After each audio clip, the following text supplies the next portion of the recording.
well, gathered in a room to actually thresh out our self-determination as Africans, right? As well as look back at the oppression that we've gone through over the years via colonial conquest and in the quest for economic prosperity. But in our case, for this particular context, we would like to layer that kind of thinking with healing as well, the in-betweens where that is concerned. And there is no better way than to do that via having the wonderful Vangile Makwakwa. She's an entrepreneur, celebrated, has several book titles under her belt. Desktop research doesn't do you justice. I would like to consider you as a healer, bottom line. And we will be having this discussion with her, and the floor will be opened towards the end for us to actually throw a couple of questions her way with regards to her book, What's Your Money Personality, right? I guess it's safe to actually open this entire discussion with you, Van. First of all, congratulate you on this very insightful piece of work that is your book, right? But upon reading this book, yes, that's the book. It is available for sale, by the way. So please invest, as you will find out. Upon reading your book, one couldn't help but notice the recurrent theme of ancestry, right? Where your typical garden variety economics dictates that we are rational beings capable of making rational decisions. You center family dynamics to actually refute that entire fallacy. So one would love to know what actually led you down that rabbit hole to center family and its impact on the kind of economic decisions that we make. So I talk about that actually, first chapter of the book, right? My family, it's just, my maternal family, it's been very, very intense. Actually, it's so funny because this is the first time in 25 years, last weekend, that my mom sees her family and my family came over to our house. And a lot of that is because of money, right? So I got lobola last weekend, and that's why congratulations. Thank you. It started in December, but there's like entire family processes. But it was the first time, and she was like screaming, "Family!" on Saturday. I was like, what the hell is happening right now? She was taking pictures with her family. She was so excited. But that is not how I grew up. I did not know a lot of my maternal line. The first time I met most of them was actually in December because of the family dynamics in my family.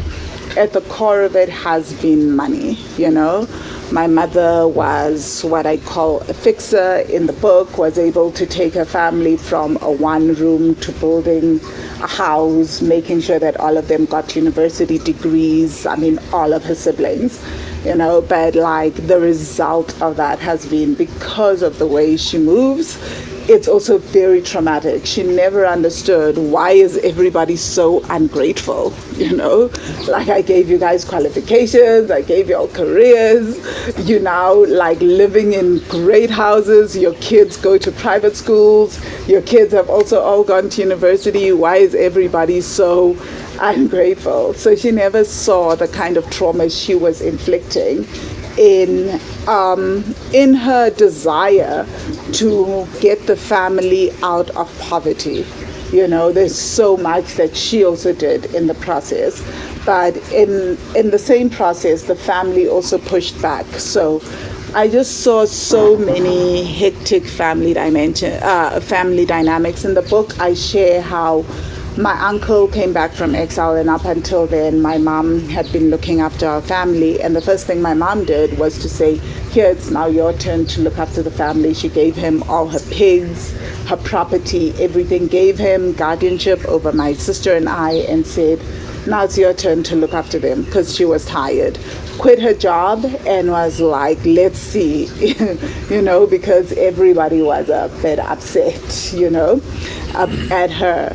And my uncle couldn't sustain looking after the family in the same way that my mother did for years. Within, I think he started in 1995, by 2000, my uncle was completely broke and had left his own house to my mom's family. He moved out of his house, went to get another house, and was just like, here, you guys can have everything. I can't do it anymore.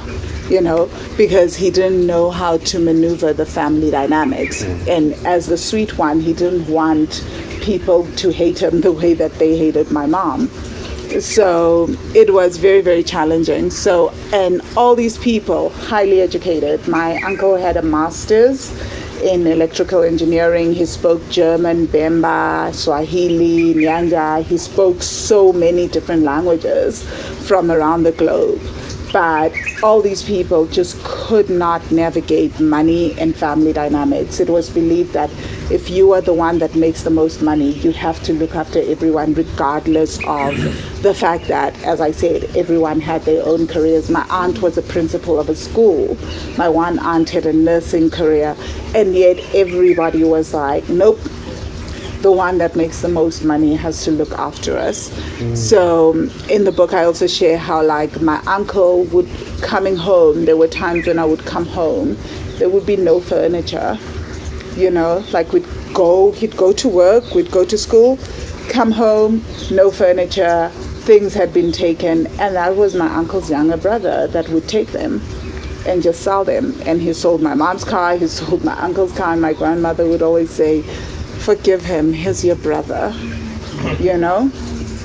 And so there was so much around money that we just didn't know how to deal with. And at the end of the day, I would listen to everyone in the family say, I know, but slowly, let's through, instead of like, geez, there's no boundaries, there's no anything going on here, there's so much enmeshment trauma, like, come on. And so people thought, like, there's a reason why we can't grow wealth, and somehow it's got to be witchcraft. And became really, really hectic, because then they started to look at each other as like, oh no, you guys are bewitching me. And it's like, no, y'all are all bewitching each other, like just through behavior. So that's why I wrote this book, because the other thing, as I grew up and I started getting more clients, I realized that my family was not unique. Some of our dynamics may be more intense than other families, but even less intense than other families, which really shook me. So I realized that actually, no, we are not that unique. Right. And one has to laud you for actually making yourself, your background, having mentioned family, the ultimate case study for this particular book, because it tells a universal story. Through you, we can learn these things. And you go on to posit all of it via specific archetypes. You mentioned your mom being once a fixer, went on to be the sweet one. No, the destroyer. The destroyer, that is. So with regards to those archetypes, you mentioned the fixer, the sweet one, the runaway, the destroyer. Why in the world would you give those terms a manner of description? It's quite fascinating. Well, it actually was during COVID. I just started to get this weird download. I had never had this thinking before. I remember I posted it in the Money Magic student group. I just went on and I just started typing, and I was like, these are the archetypes I see. And they just like dropped into my psyche, and I could and as I was typing, I could see like different personality archetypes with my clients, with my family, and I was like, yeah, okay, this is very, very interesting. Yeah. I mean, I thought I would one day write a book on it, but I was like, oh God, writing a book would be just so much of a hassle. So let me just say I'm going to write a book. But obviously the universe had other plans, because Penn Macmillan, like about 2 years later, reached out and they were like, we want a book. And can we give you a publishing deal? And I was like, oh gosh, like I've been researching this randomly. But like there was no real thing that I sat down and I was like, oh my gosh. Just like it dropped, these archetypes are the original archetypes that dropped in my head that day. And I remember just going to the Money Magic Steering Group and just posting and writing summaries of each and every one, and then sharing it publicly afterwards and just watching how everybody resonated. And I was like, oh, this is interesting. Maybe one day I'll dig deeper into this, because I mean the book is kind of a monstrosity of research, and I knew that I'd have to back it up. So, and I was like hoping that I wouldn't have to do that, but here we are. I did it. And another thing, whilst reading, one cannot help but ask themselves, which one am I? You know, or which one have I been? Because I started going through that entire meal. Recognized myself as having been a sweet one in my formative years. Went on to being a runaway in my early 20s. I recognized that I was a destroyer in my late 20s. I think that came with the trauma of having lost my dad. That impacted me quite greatly. And being a fixer during big moments when it matters the most, but never regularly, you know. But I looked at all of it from a negative place, what you term to be the shadow state, right? So what I want to explore, the trajectory from a shadow state to a golden state, right? Being a better fixer, being a better destroyer, a better sweet one, you know. How do we go about doing that, looking at it from the POV of a healer such as yourself? Oh, that's a great question. But I also want to say that like we tend to be predominantly two major archetypes, right? Most people think that there are many archetypes. One thing that I will say is that most sweet ones think that they are fixers. It's really easy to know if you're a fixer, right? Ask most fixers, are they loved in the family? They'll probably tell you no. People avoid their calls, they don't want to talk to them. That's easy. If family members are still talking to you and you're getting invited to things in jail randomly, you're a sweet one. You may have your moments of your boundaries and you're stepping into the boundaried one in your goal, because we're never just our full shadow archetypes, we're also the golden archetype, right? We just tend to operate more from one side than the other, depending on how much we have healed, right? But all of us are constantly walking between those, right? So most fixers genuinely do not have a good relationship with family members. They are seen as having a God complex. They are really go straight to being, I won't say hated, but like they really contest a lot.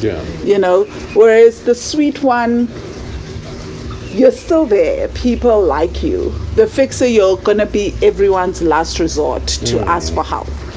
So if you know that you're a last resort to ask for help, or people like have to think 3-4 times because they know they're gonna get a lecture from you, you're probably a fixer. You know. And it's and why I mention this is because fixer archetypes are far and few in between. So a family may have like 1 or 2 fixers most. at most, and that's because the energy of a fixer is a very hectic energy. You have to be able to literally hold the energy of conflict, and it's very, very challenging. I'm married to someone that everybody thinks is a sweet one, but is actually a fixer. Until you see them in action, you're like, yo. Like, even I'm like, I'll have to take him aside and be like, we don't say things like that to people. Like, you don't do such things. You're causing chaos. The conflict you're putting in here. And it's like, and fixers think primarily, before they think relationship, they think primarily money and wealth creation. That is their first thing, because they understand the importance of creating wealth within a family, right?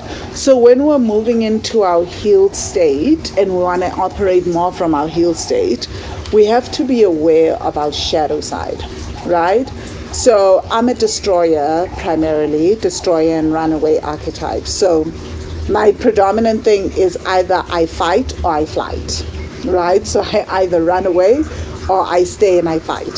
So I need to always be aware when I'm running, because I don't want to have to deal with a situation, where I'm just like, I'm done with these people. I need to get out, right? So when you're aware of that, then you can do certain practices to help yourself heal so that you can stay. So instead of running, I have learned that when I want to run, staying is how I'm going to heal, right? And the big thing with the runaway, part of why we run, is because we don't want to feel everybody's emotions. Like, I can come into a room and sense people's emotions, especially at family meetings. So like when people are up in the air and money comes up, my work is around money, so I can hear from their language and everything, and then I just want to just run, because I don't want to have to be the one to deal with it, right, and to point it out. And the only way that I know how to deal with it is sometimes going into destroyer mode, right? So being aware when you want to fight, if you're a destroyer, that maybe that this is the time to inquire and ask questions, And that's a big, big thing. So one way that you can do it is you can let people in your space know, please let me know when I'm when I'm in challenge mode, when I start challenging you and I'm starting to fight you, and just becoming aware of that, right? So one of the things I've had to learn is to ask people that, to tell me, and often I'm not wanting to hear it when I'm in that mode, but then I have to remind myself, okay, take a break, and then come back and ask for time out, and then just breathe. But the best thing is also to do the work before, because situations in our families don't just arise in that exact moment. They've been there the whole time. So what you want to do is you want to do the work and notice, how are you reacting? What is your natural state?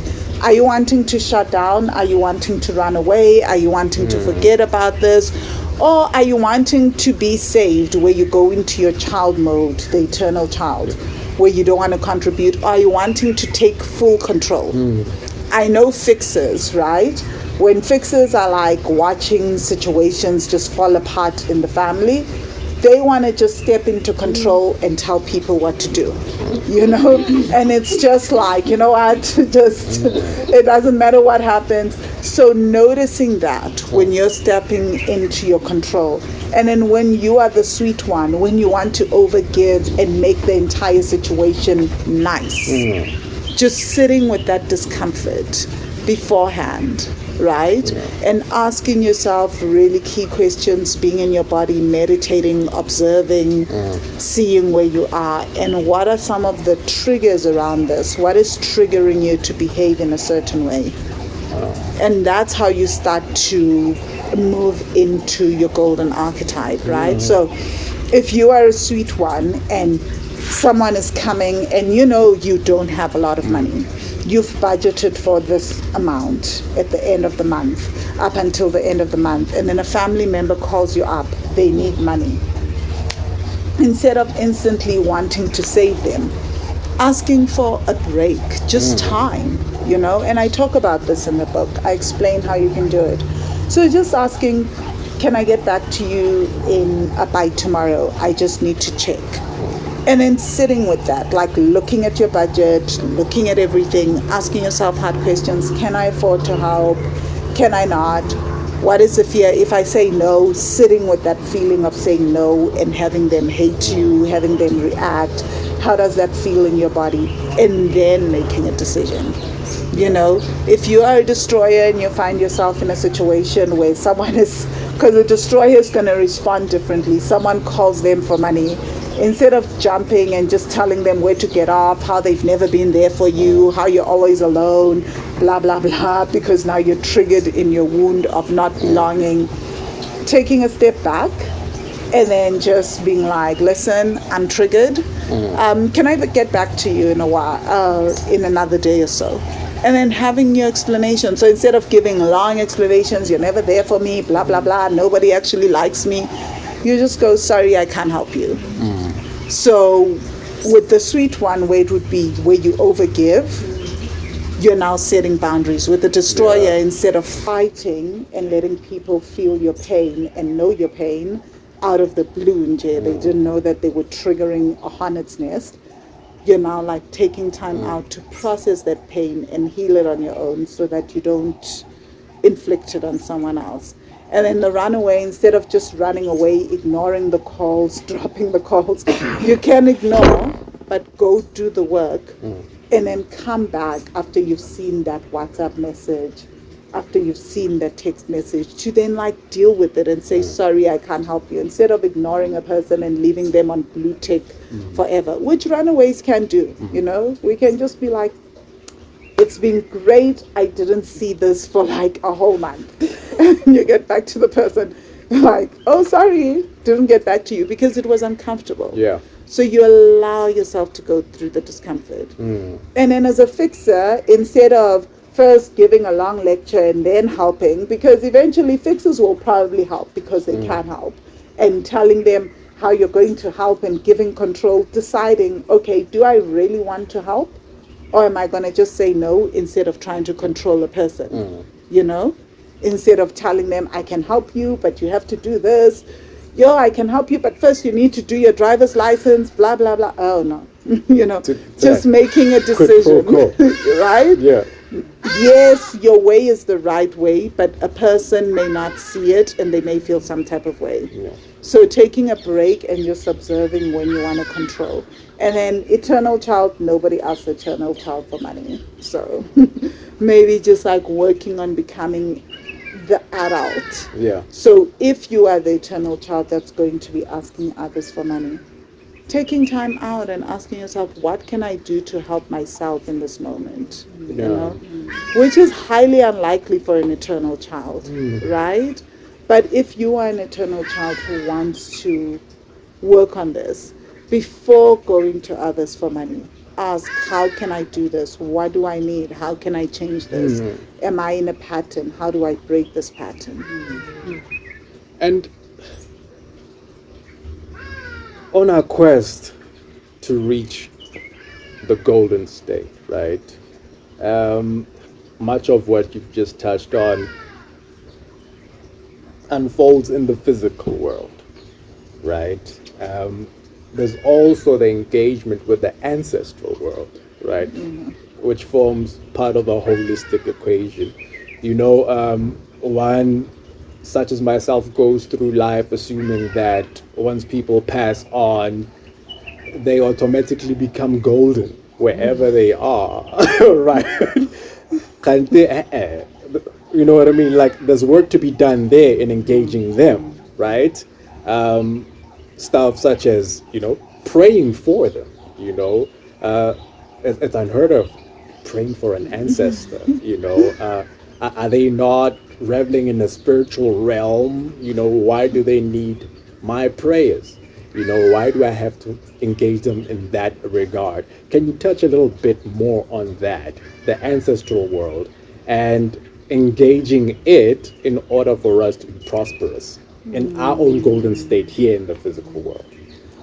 Well, firstly, it's that we carry our ancestors' memories in our DNA, right? So I love to share a study that I shared in the book, which is the study of mice.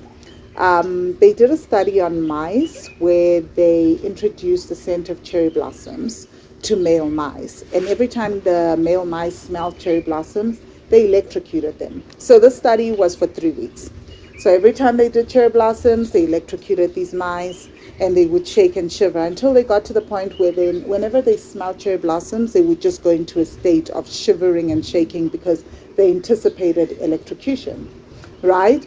Now, imagine the next generation never got electrocuted whenever they smelled cherry blossoms. This was for just 3 weeks, the first generation. That next generation would shiver and shake every time they smelled cherry blossoms. The next generation too shivered and shaked and when they smelled cherry blossoms. 21 generations in, the mice had an insane fear of cherry blossoms. Every time they smelled cherry blossoms, they would shiver and shake. They have no recollection. They are like 21 generations later. Why would they be shivering and shaking with the scent of cherry blossoms? Other mice were not reacting that same way. And it was very important that they did male mice, because if we did female mice, we would be talking about the womb, right? They sat in the womb, but they chose male mice. And I thought that was really key, because these were just the men, and the mice didn't really, the female mice didn't experience this, right? It wasn't the mothers that experienced this. And yet, for 21 generations, they had the same irrational fear of cherry blossoms. Most of us, in this example, money is the cherry blossoms, and we are the mice, right? We have no clue why we are shivering and shaking whenever we have to deal with money. When I started my money journey, I finished my MBA. I did a business science in finance from the University of Cape Town. Then I did my MBA from the Simmons School of Management. And right after that, I was like, I'm going to earn big money. And I knew that there was big money on the table. My classmates were getting starting offers of $120,000 a year in Boston for the work as job offers. And I was like, oh, I'm going to interviews. And instantly, I started getting panic attacks around money. And one of my friends said, funny enough, a white guy, said to me, are you sure that these panic attacks are yours? Are you panicking because it's your own stuff from childhood? Or are you just panicking because this is your ancestral reaction to money, which is how my entire work on ancestral trauma started? Because I was like, what the hell are you talking about? I had never heard this, right? And I was like, wow. So for most of us, we're reacting to money in ways that we don't understand. And we think it's us, right? And we think it's our childhood stuff. We're just like the mice. So imagine the mice could do inner work, and someone said, do your inner child and inner teen work. They would do inner child and inner teen work till they were blue in the face, not understanding that the issue started 21 generations ago. So that's what's happening with most of us. And it's deeply linked to colonization, it's linked to apartheid, it's linked to so many things around money and making money. So until we are able to give ourselves permission to go into that ancestral sphere, and with my work, I'm a big believer that no one can hlawula you or do something and tell you what that issue is, because that lives in your body. You can access it yourself. So until you can go in and figure out where this starts from, and talk to your ancestors and have them show you their trauma so that you can help them heal, so that you can heal right now, then it will be very, very hard to change your relationship with money, which is why I always say, I see so many of us, we got hooked on The Secret, law of attraction and everything, and I talk about that. How for me, it's something that I got hooked on, and the more I did it, the worse my life became, right? Because I was affirming things. Meanwhile, the memories that I carry were in conflict with the things that I was affirming. That wait, it's safe to have money. The hell not. It is definitely not safe to have money. You know, it's safe to make money. No, it's not. You know, which is why I started having panic attacks at the idea of earning money, you know, and making money, because it was like definitely not safe for me. So I had to go into healing the traumas of my ancestors who had seen how unsafe it was to have wealth, to have money, who had experienced forced removals, who had seen that they became targets when they had certain material possessions. Yeah. And only when I was able to heal that and help them see certain things was I then able to start making money. You know, really making money and making enough in my business to be able to buy properties, to be able to do things. You know, most of us don't even understand where a lot of these fears and traumas are coming from.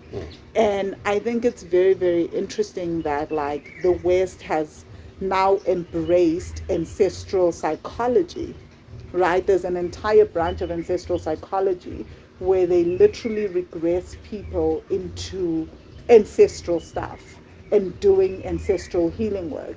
And yet on the African continent, they have taught us that anything that mentions ancestral or ancestors is evil. Typical. Yeah. Then I'm going to share you with the rest of the folks around here at this particular moment. I would imagine they have several questions to engage you with regards to your text. Folks, Van is here. We can pose questions to her. And may we please keep the questions very succinct. We have finite time, you know. So the floor is open. Raise your hand if ever you have a question. Ma'am. Thank you for being brave in sharing, the many matters. I just wanted to know, I don't know, during or even after you wrote your book, how was the family taking it? How was the response? And how did it affect you? Well, as a destroyer, as the upside of being a destroyer is that your family just gets to a point where they just like whatever. I interviewed my sister, I interviewed my dad, I told my mom, they read the book and they wanted to have conversations. Everyone's like been contacting me, wanting to have conversations. They didn't know that I noticed certain things in childhood. They very, very impressed, interested. Like nobody's got drama. People always think that people will have drama, but I mean, I didn't lie. If I had lied and I had maybe inferred what they were thinking and not shared my story, they would be really, really upset. But people are not angry. People are not upset. People have questions, They're like, wow, okay, we saw this happening. We just didn't know what was happening. We didn't understand it. So they have a lot of questions on trauma. They have a lot of questions on trying to understand. Some of them, like my mom read the book. She was like, yeah, whatever. She stands by her decisions, But you'd need to know my mother to understand why she stands by her decisions fully. She does not see anything wrong. So she's just like, you know what? I did what I did. I was unappreciated, but she doesn't feel attacked. My dad read the book literally the very first day he got it. And he was like, oh my gosh, I have so many things that I want to discuss. So people have questions. They want to know how to make it right. But I think in many ways what I've told my maternal family is let sleeping dogs lie, Just let it be what it is. And I think they're also trying now by coming to the party to try to see certain things to support my mom. It's been very interesting to see the kind of support that she's now getting. And I think they also understanding certain things, they reflecting. So I don't know. It was never I never expected that they would be coming together like this. And that was not my aim of writing the book. I wanted them to just stay far away from each other, but they want to give it one more try. That's good.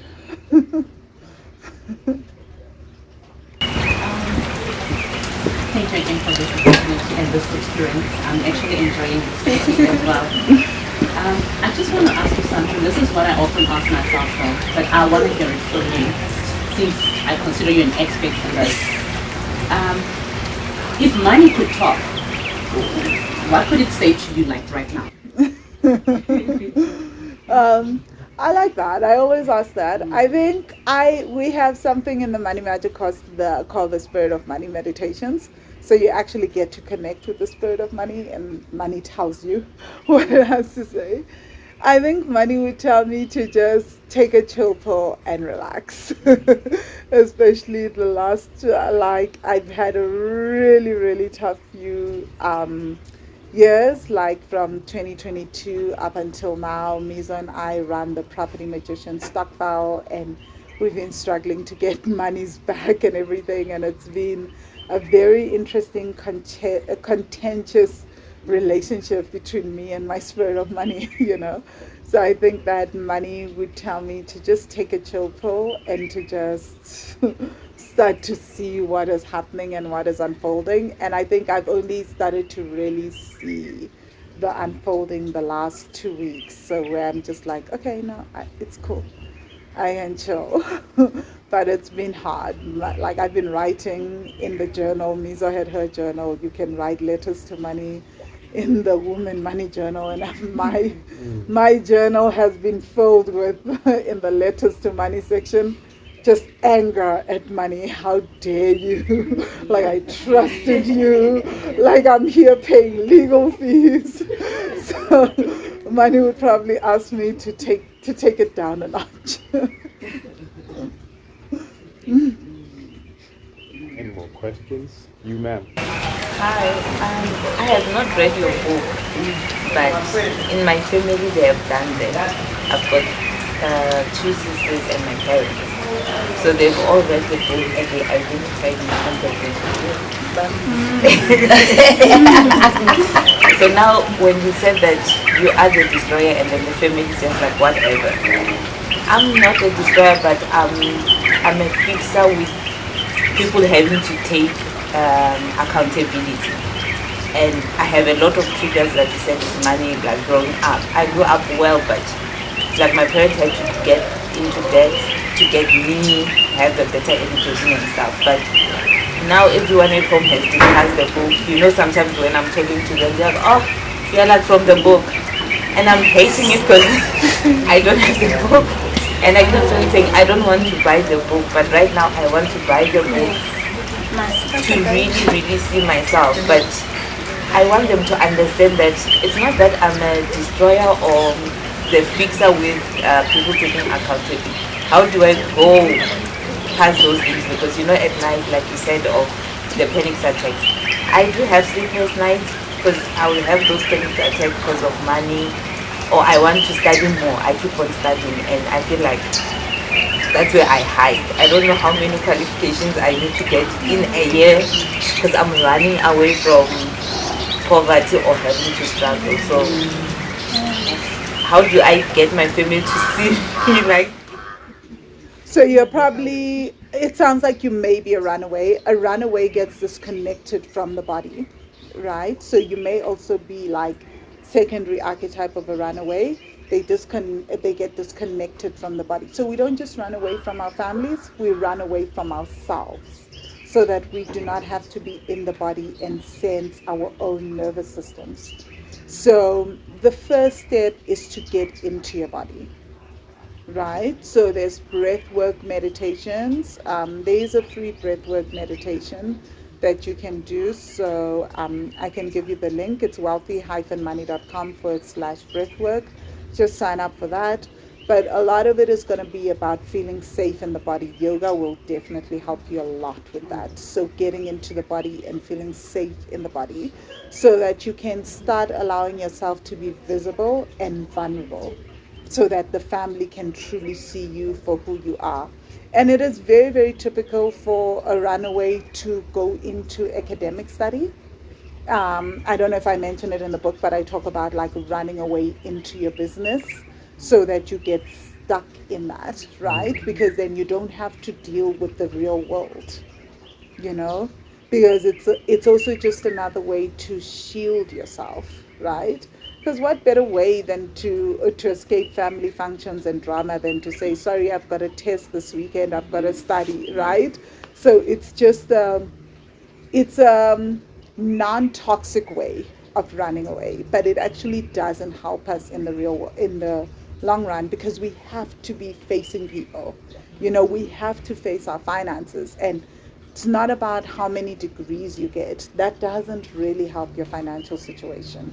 So in the book, I explain more in depth as to how you can heal that and start to really get into your body and start to feel safe. But as for them labeling you as being in the book, don't worry about it, because we're not one shadow archetype. Like I said, we have a golden archetype. We do sometimes operate from that. It just depends how deeply triggered we are. Unfortunately, the more triggered we are, the more we cling to our shadow archetype, you know? So until you've done the work, where even when you are triggered, you are able, I explain in the book that why we do the work is to create space. It's not to say you'll never be triggered. It's to create space between you and your triggers. So yes, I'm triggered, but because I've done the healing work and my nervous system is regulated, I can see that, oh, in this moment I'm triggered, and I can sense it in the nervous system. And then I can ask for that space to say, sorry, I need space, you know? I just need to take downtime before I can respond to this, because if I respond to this, I'm going to respond to it sideways and it's going to ruin everything. But most of us get into the trigger, and before we know it, we're headlong in it, and we can be hijacked even for months when we're triggered. You go to a family meeting, someone says something, it just keeps playing in your head because you're triggered. You don't know how to get over it, and for months you disappear from family. They don't know what happened. To them it wasn't a big deal, or you just respond crazy as a destroyer, you know, and they don't know why. Or as a fixer, you remind them, you know what, I'm the one calling the shots, I'm the one paying for everything. They don't know what just happened, you know. They're just like, whoa, that just went from zero to hero.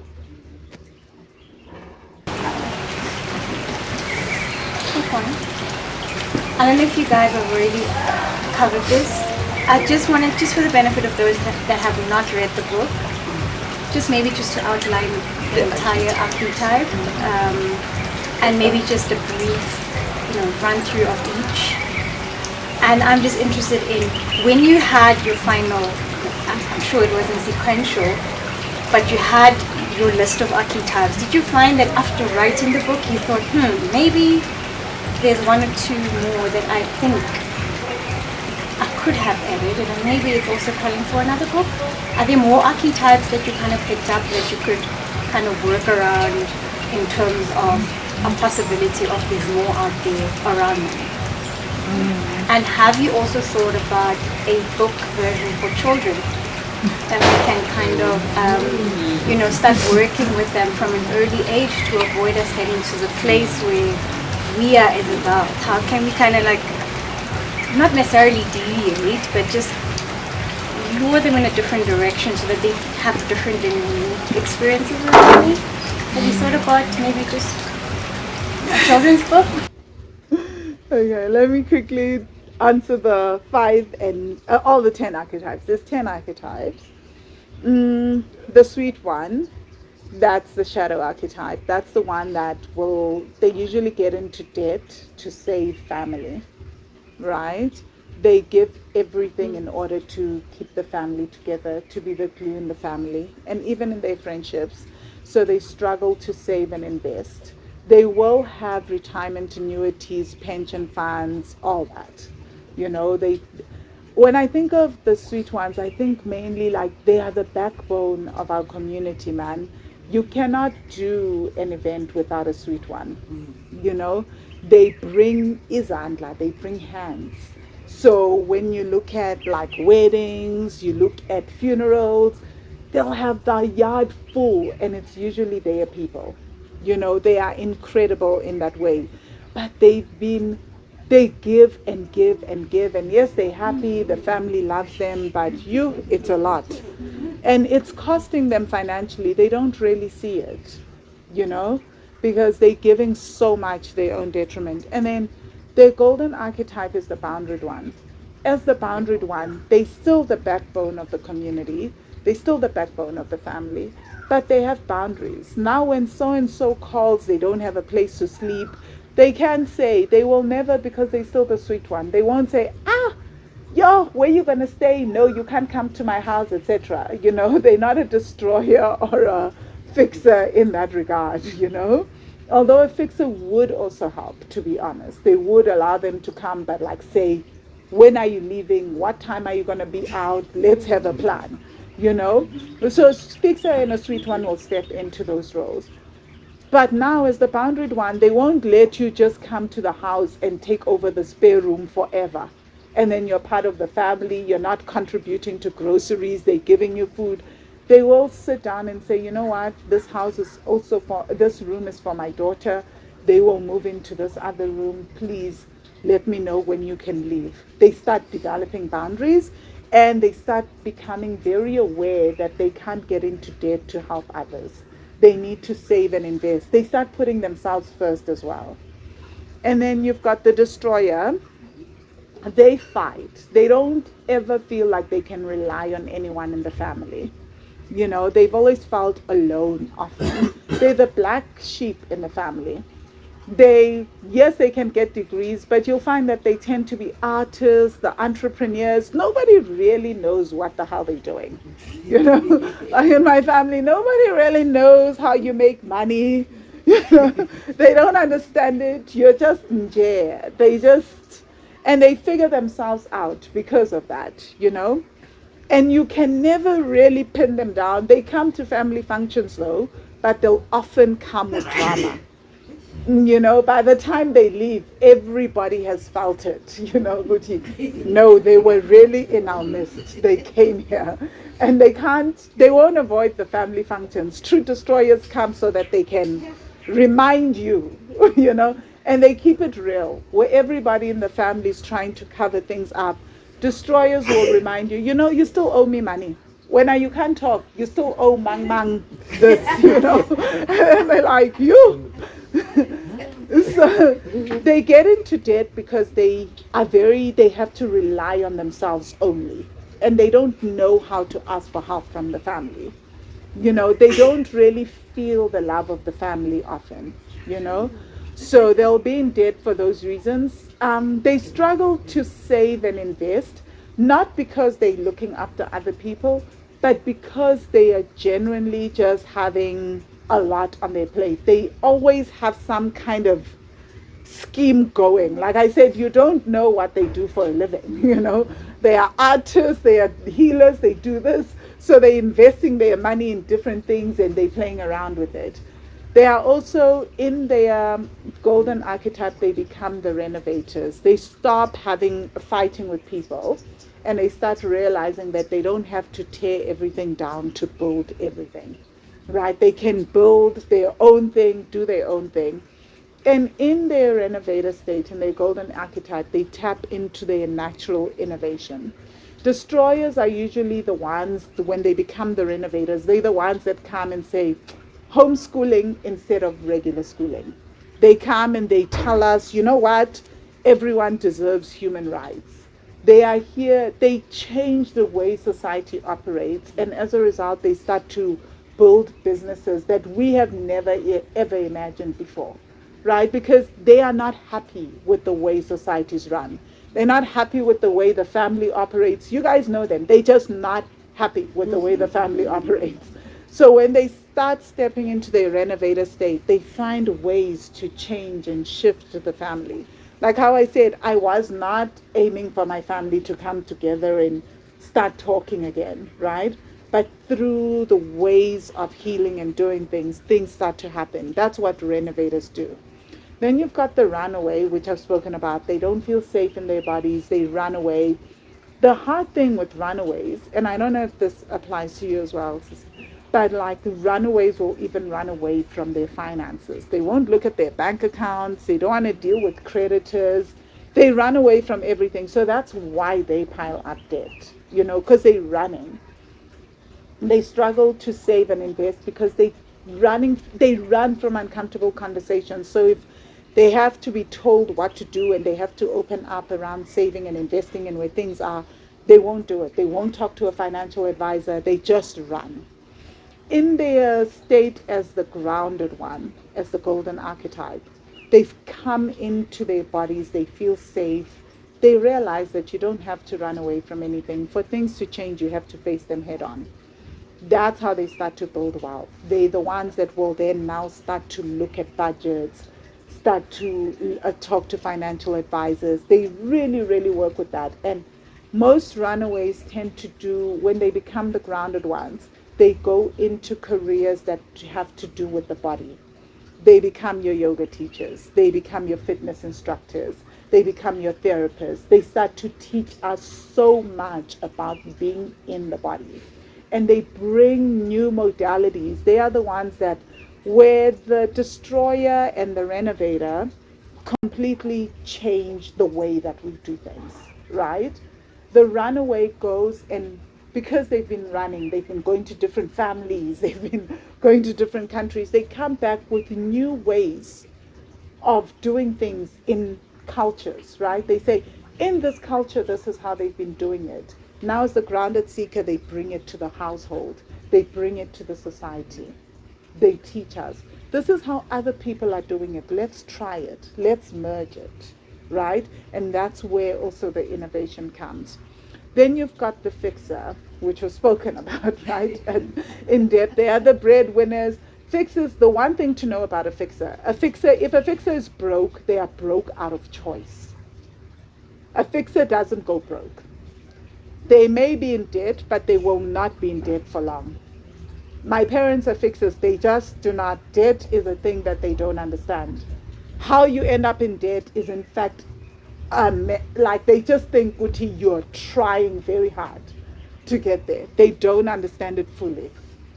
Fixers don't do debt very long. And if they have debt, it is debt that they have taken on because it leads them to a particular end goal. So even in their most toxic state, they will have savings, they will have investments, they are financially fine. That's fixers for you, The issue is control. As the sovereign one, that's the golden archetype, they allow everyone else to be sovereign, to be okay, Yeah. Fixers, yeah, no. They don't, and that's why they also, they get upset with everyone. They don't understand how the rest of us can have financial problems. They really don't. They understand your financial problems for a few months. But longer than a few months, a fixer is like, then you are a problem, you don't understand it. As a sovereign one, they try to understand. They never will, right? They understand the finances, but as a sovereign one, they then move into the state of, instead of controlling people, that's where you see them moving into the state of, we're going to set up family trust funds. We're going to do something. So we're no longer forcing you to become wealthy. We're going to set up systems and things in place. Probably it's fixers that started trust funds because it allows them to control people from the grave even, They were like, yes, this is the best way. I can put in everything in place and tell people what to do. So they give us new ways of continuing generational wealth. In their fixer state, they are still focused just on this family state. When they move into the sovereign one state, they start thinking 5 generations ahead, and that's where they become super, super powerful. They're building family things, they're building family companies, they're doing all sorts of exciting things. The eternal child, as I've explained, they're usually going to always be looked after by the family. Doesn't matter if they become CEOs, it doesn't matter what they do, doesn't matter how educated they get. Rent, when rent is due, they won't have the money for rent. You know, even if they're making 100,000 rand a month, somehow you will get a call, usually as a sweet one, please help me with rent. Please help me with my mortgage. They're highly unlikely to ever buy a house, by the way. You'll pull out your hair saying, but this person has a career, they earn good money. Why are they not buying a house? Highly unlikely. Children don't buy houses. So they are being up, they like adults, but it's a 4-year-old that's running the show. So they run out of gas middle of the month. Again, it's not about how much money they make. They're going to call you. My car doesn't have petrol. So the eternal child is extremely triggering. In their golden archetype, they become the evolving adults. They are never going to be where all the other archetypes can build great wealth. They will not. We're just aiming for them to get to a point where you pay your bills on time. You know, we are just. You can go on. Yeah. So, with them, we're aiming for pay your bills on time. That's it. You know, and we applaud them for that because it's a big, big deal for them. You know, it's just pay the rent. That's where we are with them. Pay the rent and of course buy a house, and then we applaud. Start a retirement annuity. We're not going to push them, and this is for the fixers, right? You're not going to try to push them to go build great wealth because you'll break them. So you just applaud them and you work with them where they are. And that's a great, great achievement for them. If they get there, they get to saving. If they get to having retirement funds and they get to have a house, they have done the most, right? Because it's very, very challenging for an eternal child to become an evolving adult. So, to me, what was your other question after that? The children's book. Oh, I don't know. We'll see. I mean, someone has already asked me about that. But let's see. I'm a big believer. Even my financial advisor says this, that a huge part of who shapes our children is us as the adults. So even when people go to my financial advisor and they ask her about how do you help children handle money better, she says the first thing you do is you handle money better, because children are co-regulating and co-dysregulating to you. And it's not the secret thing where it's like, oh my gosh, we have more than enough money and you're teaching them affirmations. No, children are regulating and co-dysregulating to your nervous system. Are there any other archetypes? Oh, other archetypes. No, actually, I'm hoping that other people take this and then come up with their own archetypes within Black families, right? The one archetype that I thought I should have put in was the bully, because I think I kind of lumped it up with the destroyer.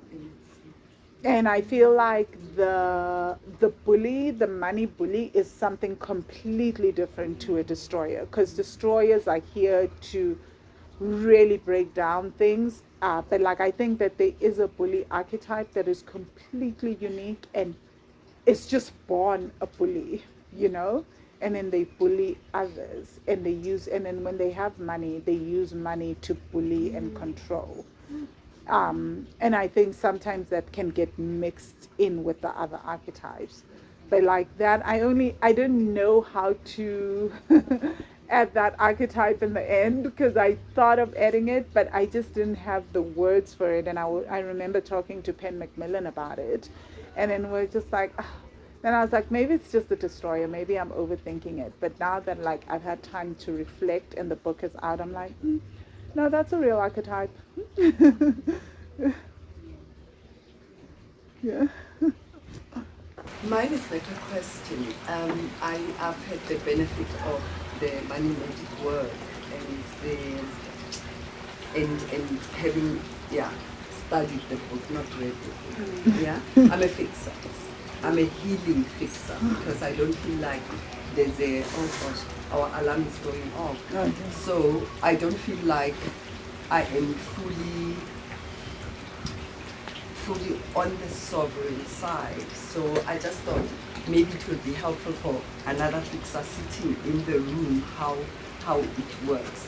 I'm the organized one financially in my family. I will plan everybody, and of course, in my younger state, and I thought it was a younger state, it wasn't a younger state. I've always been like that. With my pocket money would be able to extend to my sister, and it would be, for some reason, it would stretch, right? So in my work life, yeah, right? So I say they never broke. No, we would be given the same amount of money, and we sold sweets. I remember in high school, but she would eat the bonanza high as a store. You know. So as a fixer, very painful to see, and I don't like struggle, right? I don't like struggle, and I've never liked struggle. You know, I've always been like that. We would be given money when we are in university, pocket money, but I would be sending pocket money to Ngoye. Why is my money extra than others? So it's a big struggle for me because, and then they resent you for organizing them.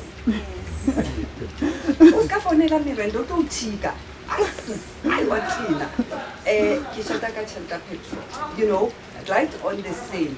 I think with the money magic work, I've gone a long way. It doesn't faze me now to say, don't have it and book myself a hotel. Yeah? No, you're not getting. But I'm like, yeah, no.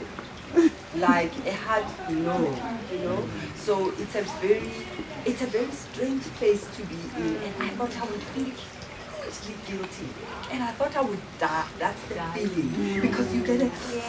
You know, I mean, if you asked me 10 years ago, I would be jelly inside because I'm scared. If I don't help you, you're gonna die, and I'm gonna die. Hey, guys, I'm chilled. I am chilled. I say no to petrol money and go and get myself a pizza and sit in a restaurant and have a glass of wine. So there is something that eases, like it becomes easier to say a hard no, knowing that Pelana, I even planned entertainment line, I planned yoga line, I planned holiday line. But I'm sure it was. Listen to the words she uses. That's how you know you're dealing with the fixer. But the fixer is like that because I'm just like, what do you mean? Our patalaji fees. But you start with the fees, right? So, but to me, it doesn't make sense why you wouldn't start with the fees. Why don't you have petrol money? Because fees, petrol money, grocery. So it's a hard thing, guys. It's still hard to this day. I don't get it, but I don't jump into it. That's the. And you'll never get it. So don't even try, because that's just who you are. So just be here. Just as long as you don't jump, we appreciate that. The rest of the other archetypes, we're just here. We appreciate that. Because my mother says the same thing. School fees is due in January. Surprise, Abona. I don't get how you get surprised. Please. This is going to be the last question that we're receiving. Yeah? Just adding to what she's saying, I'm not sure if it's possible to be both or even all of those at once. I could say at once because I happen to be, well, I think I'm a fixer with other people, but when it comes to me, I somehow feel like I'm a destroyer. I don't know if that could be a possible. Is it possible that you're the sweet one? You're a sweet one in that you give to everybody before you give to yourself. So you sabotage yourself. Yeah. So, Okay. no, it's easy to know if you're a fixer. If you're a fixer, you would know. You'd have your story straight. You'd literally, trust me, I live with a fixer day and night, and he'll be like, how come this person didn't know? Would he like, they had these these things to pay. How are people in this situation? And I'm always like, yo, this person really doesn't get it, hey? It does not. It doesn't get it.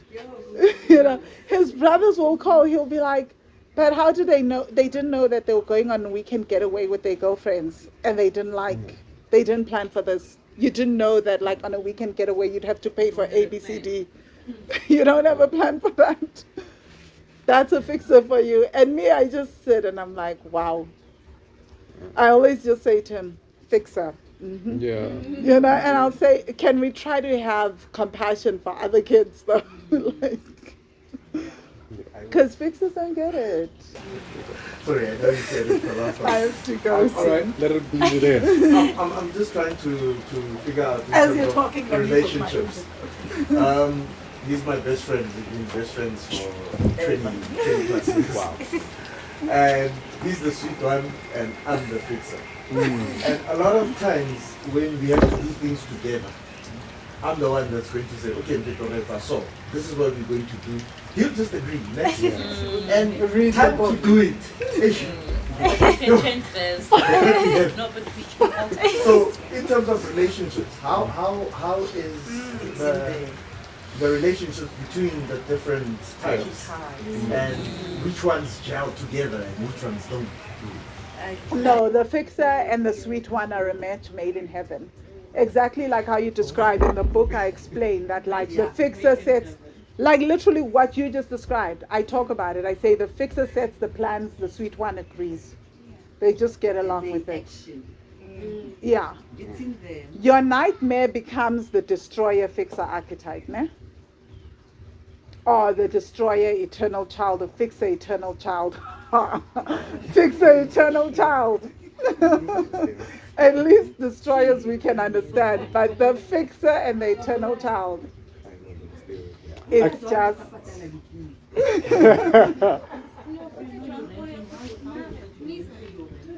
I guess we're gonna. Wait, just one last thing. When you're drunk or planning your mother's 65th birthday, and come the day we are here, nothing happened. Kadi 15 at the birthday and mama, and then Kidi 15. No, let's say Kidi 13 today, and there's nothing that's happened. What must happen? Now I'm the fix. I'm getting frustrated. I'm asking you questions. Dude, you're not saying anything. Grocery? Have you started? Have you called them? Is there a party? Kidi 13. And then, waiting. Decided, I'm driving to your house now. You said, do you know what I mean? So as a person, there's just so much. I'm just, guys, why though? Why? You see, like, I can't even begin to explain to you guys. The best thing you can do for yourself is hold yourself. Yeah. Because as a destroyer, I can give you many reasons why. I can help explain to you, but no. I guess that's a wrap. Right. We're gonna cap it here, and thank you for your contributions. More than anything, Van, I would like to laud you for this great piece of work. My greatest takeaway is understanding of the self, and how it impacts community more than anything. But I would like to ask you a favor though, before you leave. You're gonna have to read us your favorite passage. I can't. I've got to go. I'm so sorry, guys. Well, let me tell you this, folks. Van's favorite passage is in here. So can you please invest? You know, and much appreciated for your time. Thank Ladies and you gents, so give it up. much. Thank you so much, guys. I'm